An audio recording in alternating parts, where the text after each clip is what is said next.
Больше 300 пожаров произошло с начала года в жилых домах. Десятки людей в результате возгорания остались без крыши над головой. Тему продолжит Розалия Борисова. Здесь на втором этаже был пожар. Да. В одном и том же подъезде огонь становился ночным кошмаром уже дважды. Жители квартир уже давно не живут в своих домах. После пожара света в подъезде нет, а тепло от батареи больше греет улицу, чем сами квартиры. Сгоревшие стены давно не защищают от морозов. Здесь любой может теперь залезть в люк, извините меня, хоть на крышу. Жильцы, потому что практически в этом подъезде не живут, света нет, тепла нет. Правильно? Как здесь можно жить? Здесь ничего для жилья не в этом подъезде.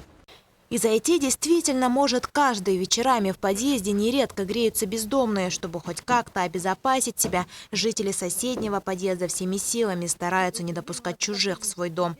Света здесь нету, и это самое, отопление они сделали. И вот мы караулим, чтобы, во-первых, не разморозилось, а во-вторых, чтобы туда никто не входил. Правильно, будьте бдительным.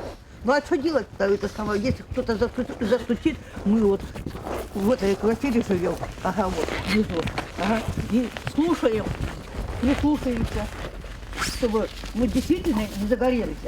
Беспокойство жильцов не случайно. 2 раза горел дом и 2 раза по причине халатного обращения с огнем чужих людей. В текущем году этот дом дважды, на нем произошел пожар. Причиной пожара явилось неосторожное обращение с огнем посторонних лиц вследствие того, что имеется доступ неблагополучных граждан на территорию данного жилого дома.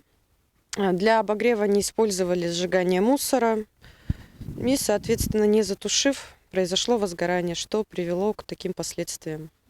И таких домов по городу десятки. С начала года произошло больше 300 пожаров. Большинство из них были охвачены огнем из-за неисправной проводки, халатного обращения с огнем и невнимательности самих жильцов.